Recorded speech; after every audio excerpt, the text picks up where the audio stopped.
نفر اونجا درس نمیخونه میگه خلافت همیاره قاعده ناظره قرآن کریم یاد نداره اون خلافت همیاره در امریکا و در آلمان. عجیب است. الله رحم کنه. به طور مثال برات بگم همین طالبا مثلا این حال آمده الله یارا توفیق نصیب بکنه متوجه شود عملکرد خدا راهکاری خدا که ما چی بکنیم مردم چی رقم اسلام میشه اصلاحات چه قسم میایه بالله قسم اگر غیرت اسلامی نمی داشتن غیرت افغانی می داشتن هم یک نفر از جا نمی رفت یک نفر از جا حالی رسه که افغانای اونجا قطعه 01 حفاظت کرده رئیسته برچفک سال شود تا صبح خواب نمیست او در یک محیط نمو کرده و در محیط پرورش یافته در محیط زندگی داره که یک دم فحاشی است یک دم عیاشی است و اینجا محیط مسلمان این میگیره چادری رو میسوزانه او میگه که این افتخار زندگی من چرا اونجا ذهن جور شده و اینجا ذهن خراب شده ذهن جور نشده ذهن برجور شده دیگه الله رحم کنه ولی دیگران را برادری بالی پرشم نشناسید اینطوری خب نیست از اون خاطر مفتی جور نشه خلاص براتون میگم افراد قاضی دعوتگر دلسوز و مشفق جور شده انشاءالله و دعوتگر به چی میشیم؟ یکی به قول است یکی به عمل کوشش میکنیم که دعوتگری عملی جور شده عملی ما باید مردم متاثر بشه اینی توصیه و گپای ما بود انشاءالله نه دیگه شکی نیست که زندان تو را کسی میبره گل را گردن نمیده اون مقصدش است که تو را آزار بده اذیت بده نه تنها تو را آزار اذیت بده ولی ما چقدر تعلق داشتیم من یقین دارم که شما شاید که برای خود همی قدر دعا نکرده باشید که برای ما دعا کرد به هزاران مردم همی رقم یعنی دلش چی بود؟ افگار بود یعنی و میخواستن که این توسطی ما اینمی قدر مردم هم باید چی کنن؟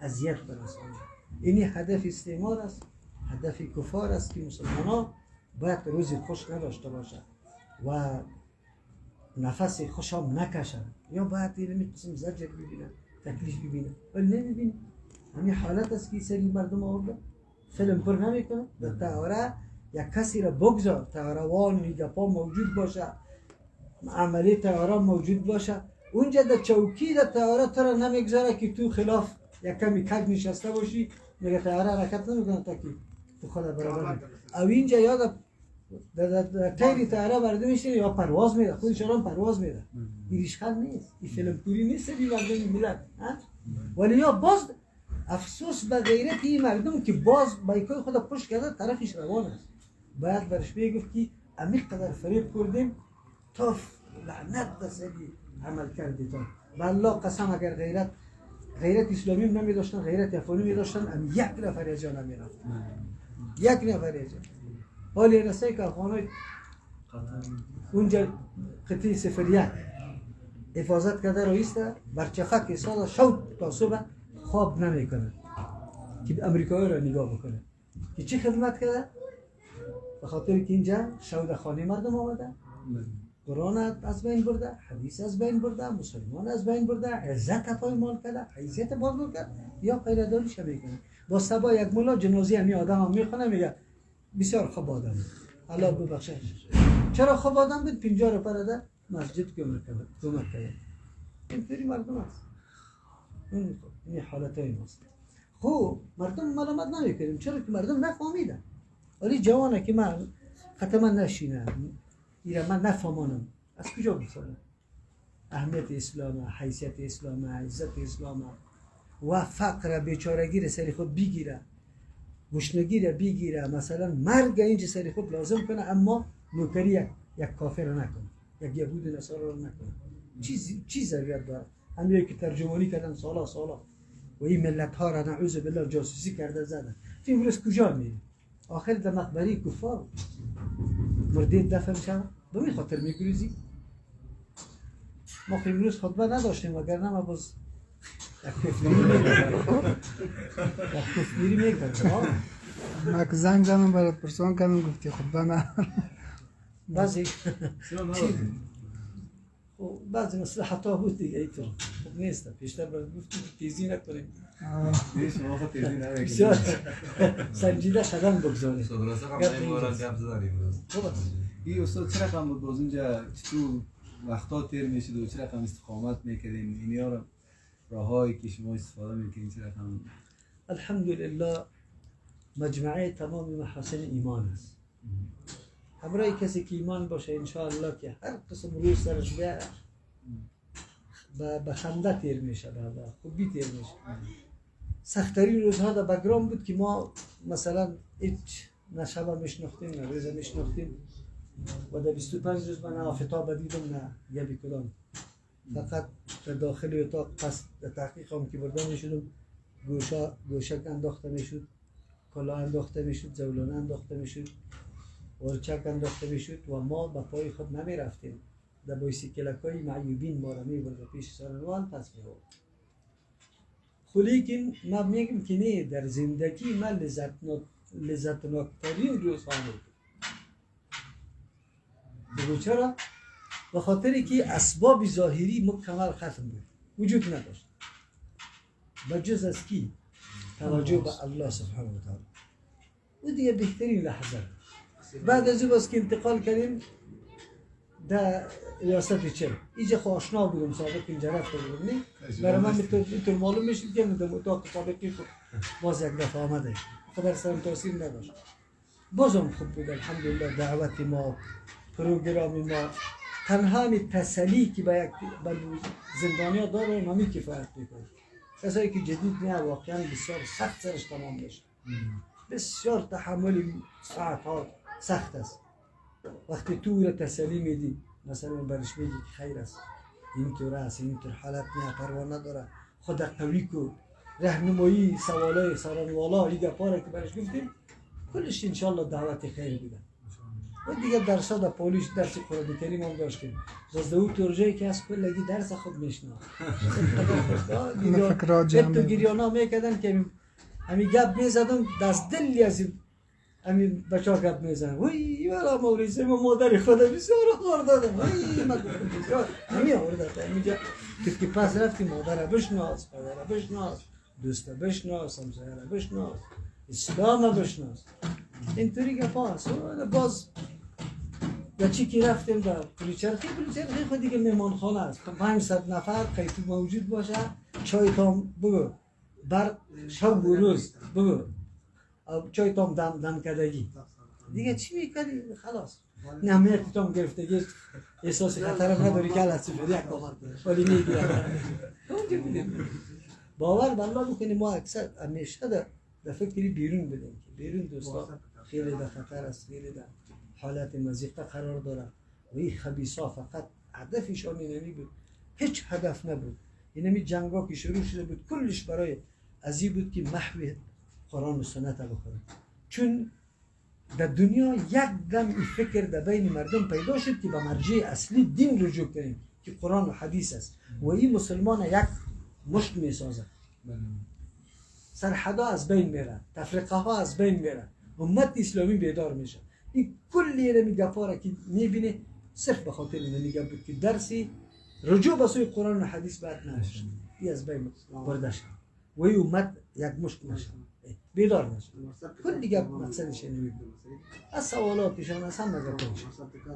یعنی بازم اونجا ما در امتحان بودیم، قبل از بندی شدن هم در امتحان بودیم، آنی هم در امتحان الله سبحانه و تعالی الله بکنه که ما شما را در امتحانات کامیاب بسازه. الله سبحانه و تعالی هر لحظه عمر ما و شما بسیار قیمتی است. نظر به ما حول خود که ما میبینیم، نه ما حول خود مثلا به مادرت میبینی که در کدام حالت است، چه قسم عقیده داره. اینو تو احساس مسئولیت خود میکنیم که ما باید چی کنم. اینیالی وقتی ما مادر مثلا نیست، پدر، ماما، کاکا، با همسایه، دوستای کلش اصلاح نیستن، باز چی میخوایم بگو؟ باز میخوایم که حکومت 100% چی باشه؟ اسلامی باشه. صبح تو اولادی تا برای جماعت روان کردن مسجد نمیتونی که اولادی تا زنی تا خسته نمیتونی. در توی زنی تمنا نمیتونی که اونجا رقص نکن، اونجا خودنمایی نکن. صحیح است؟ توی بچت میشه امیر نمیتونی که لا اقل موافق سنت بسازی. باز ما دعوا داریم در دنیا اسلام پیاده شود. از کجا پیاده میشه؟ اینطوری گپاست. متوجه شدیم که ما چه قسم اسلام رو پیاده کنیم. اسلام پیاده از خود میشه، از خانواده میشه، بعد از اینطور سرایت میکنه. همینجا خیلی تعدادی کم الحمدلله از جمله اهل عقیده هستند. توی از یا الحمدلله اصلاح شده، مردیش اصلاح شده، مشکلات ها دور شده، خودنمایی و تکبر و غرور نیست، یکی از دیگر خود جان خود قربان میکنه. همیشه کدام تو چی رابطه ختم داری؟ با چی کوکای مستی؟ با چی مامان مستی؟ با چی خاله هستی؟ چیست؟ صرف به خاطر رضای الله سبحانه و تعالی قدم می‌کنی. و ما یقین دارم که چقدر تو دلت سر بر میسوزه و چقدر خوش شده ای. اینمی ایمان بود، اینمی عقیده بود که ما را چی میکنم؟ منسجم میسوزه. مردم میگه چه قسم منسجم شدیم؟ خلاص عقیده را درست کو، عمل شروع کو، خلاص هر چیز هست انشاءالله. اینمی نکته متوجه باشیم. اگر در نکته بالا باز خود قلمی خود کمی بالاتر تصور کردیم که حالی خب من یک گپ میفهمم یه چیز نمیفهمم، باز دیگه فتوا میدیم من تکفیرش میکنم. برادر تکفیر کار میتونی؟ تکفیر یک موضوعی است شرعی که الله و رسول کسی رو کافر بگه او کافر است. با تکفیر گفتنی با تو کس کافر؟ لیکن جوانا به اینمی مرحله رسید من تکفیرش میکنم خلاص. یعنی تو که تکفیر کردی خلاص بود دیگه، مرد کردم جهنم رفت. الله رحم بکنه. خب بچه‌ها، خب جوانا، ولی همونجا ما 500 نفر بودیم. شما باور بر الله بکنید اگر ما 500 نفر را تربیت کنیم و هر کدام از ایران پرسان میکنید چقدر قیدیت است؟ 10 سال، 15 سال، 16 سال، 17 سال. من که اینقدر قید داشته باشم و یک تصمیم قاطع میگیرم که من باید وقتی از این زندان فارغ میشم بعد ما یک عالم جدید باشم. 500 علما را اگر ما اونجا علما همینطور برجسته، دلسوز، مشفق تربیه بکنیم انقلاب در دنیا نمیاد. ولی برو که یک نفر اونجا درس نمیخونه میگه خلافت همیاره قاعده ناظره قرآن کریم یاد نداره، اون خلافت همیاره در امریکا و در آلمان. عجیب است. الله رحم بکنه. به طور مثال برات بگم همین طالبا مثلا این حال آمده، الله یارا توفیق نصیب بکنه متوجه شود عملکرد خدا، راهکاری خدا که ما چی بکنیم. مردم چی رقم اصلاح میشه؟ اصلاحات چه قسم میایه؟ آیا با 4 روز اگر ما یک دو دانه کیبل بگیریم یا 2 دانه تفنگ بزرگ سری زیرش باد میشه؟ نمیشه. اینجا یک وقت امیر خان متقی صاحب ما گفتم یک مدرسه جور کرده بود اینجا، یعنی علوم اجتماعی نه کلام در حدیث جور کرده بود. متوکل صاحب بسیار مدرسه قوی جور کرده. ما گفتم بسیار خفه شدم. یک دیگه گفت چرا؟ مردم مدرسه رو خفه شدی؟ ما گفتم این مدرسه تیار جور بود، تاوان دیگه جای را گرفتی سری خود چپه کردی. این مدرسه با پاکستان این دوره حدیث، شاگرده دوره حدیث در هر مدرسه میره درس میخونه، هنوز یک پشت کتابم پای خود یک جای میاره. تو گرفتی بوج سری خود در اینجا آوردی. تو باید 4 مدرسه جور میکردی به خواهرها که دین یاد میگرفتن، این چادر خود در سر خود محکم میگرفتن، حجاب عزت ما. السلام علیکم و رحمت الله و برکاته. فضل الله سبحانه و تعالی. شما چه احوال داری؟ تروریست خیره؟ ماشاءالله شجاع الدین صاحب خوب هستین. تروریست دیگه؟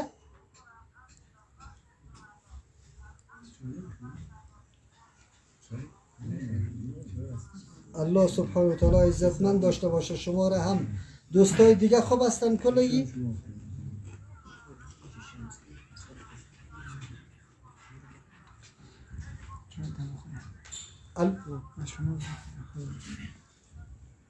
انشاءالله انشاءالله انشاءالله. جزاکم الله خیر. الله عزت بدتونه. سلام میگی دوستای دیگر هم از طرف ما زیاد. بارک الله فیک. و علیکم السلام و رحمت الله.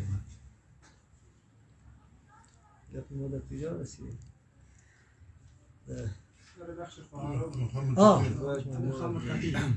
سایکو که ما گفتم ذهن جور میشد که دیگر روز یک خواهر چادر خود با کم میگرفت میگفت که اینی عزت هم با مجرد سکوت حکومت طالبان چی شد؟ چادری ها در تنور انداخته شد. سلمانی ها بیروباری شده. لیکن دختر در فرانسه عریضه میکنه در سر حکومت که از یک طرف توی ادعای دموکراسی را داری که هر کس در امور شخصی خود آزاد است، ما چرا در حجاب خود مانده نمیشون در پانتون؟ او حجاب خود در فرانسه ماتم گرفته. فرقی زن و زن چی است؟ او در یک محیط نمو کرده و در محیط پرورش یافته، در محیط زندگی داره که یک دم فحاشی است، یک دم عیاشی است. و اینجا محیط مسلمان این میگیره چادری رو میسوزانه و میگه که نه این افتخار زندگی من است. چرا؟ اونجا ذهن جور شده و اینجا ذهن خراب شده، ذهن جور نشده، ذهن برجور شده. دیگه الله رحمت کنه. جزاکم الله.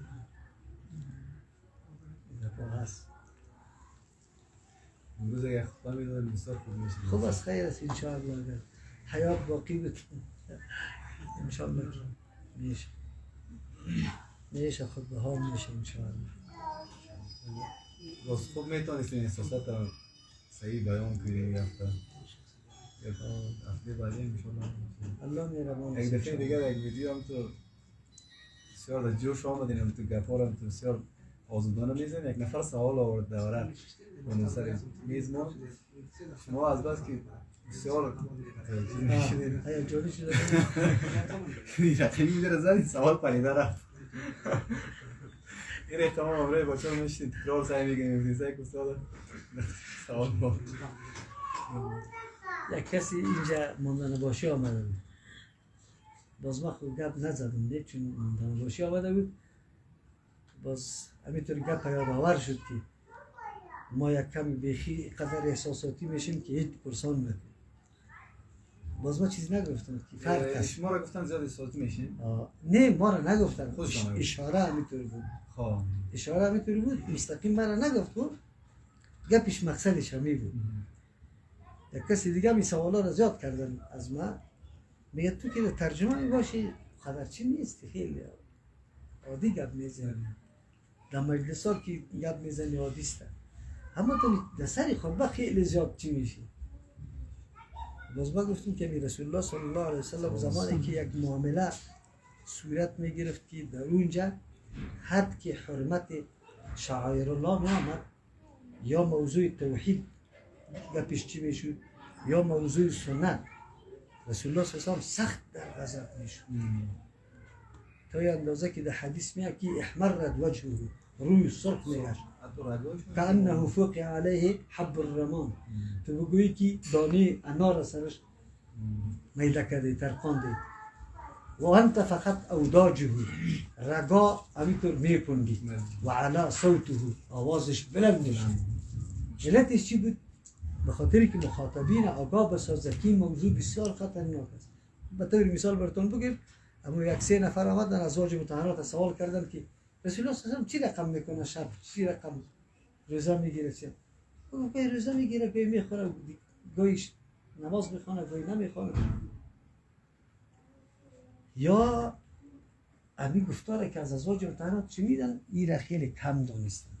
یا این طور فکر میکردن که رسول الله صلی الله علیه و شاید هیچ خوی نکنه، کل شب نماز بخونه، کل روز همیشه روزه باشه. باز در بین خود گفتن که و این نحن من رسول الله، ما کجا و پیغمبر و قد غفر الله ما تقدم من ذنبه و ما تأخر. الله خو برای از او پیش و پشتی سر کلش بخشش کرده. ما نیاز داریم. یکیش گفت که من قطعا چی میکنم؟ شب قیام میکنم و هیچ خواب نمیکنم. دیگهش گفت من مکمل روزه میگیرم هیچ افطار نمیکنم. دیگهش گفت که من اثر میکنم. وقتی رسول الله صلی الله علیه و آله آمد ازواج مطهرات برش گفت، این تو 3 نفر آمده بود سوال کرد، ما اینطور گفتیم اینطور گفتن. رسول الله صلی الله علیه و سخت سری غضب شد و رفت سری منبر بالا شد و گفت که در بین شما همینطور مردم پیدا میشه که اینطور میگه. بالله قسم بسیار خوفناکترین از الله از شما کلام از است. متقی ترین به سوی الله شما کرده مستم، لیکن ما هم نماز میخوانم، هم خواب میکنم، هم روزه میگیرم، هم میله میکنم، هم نکاح میکنم. اونمونجا گفته که فمن رغب عن سنتی فلیس منی. کسی که سروش من و دل میکنه دیگه طرف میره و او از من نیست.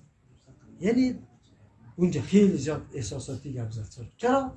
به خاطری که تو دین روش رسول الله را ناچیز میدانی، به مرتبه میدانی، ولی تو حقیر معلوم میشه. او تو میری گپی خودت برای تو چی میشه؟ بزرگ معلوم میشه. در حالی که عمل رسول الله چیسته ولو که کم است، ولو که کم است و پیش الله بسیار محمود. برای از برای بعض مردم، برای مخالفین شاید زیادتری بدتر بخوره. برای ما که لذت بخش ما دیگه خوش میکنیم تا اونو چیزا خطبه را گوش کنیم که دو بسیار احساسات هست.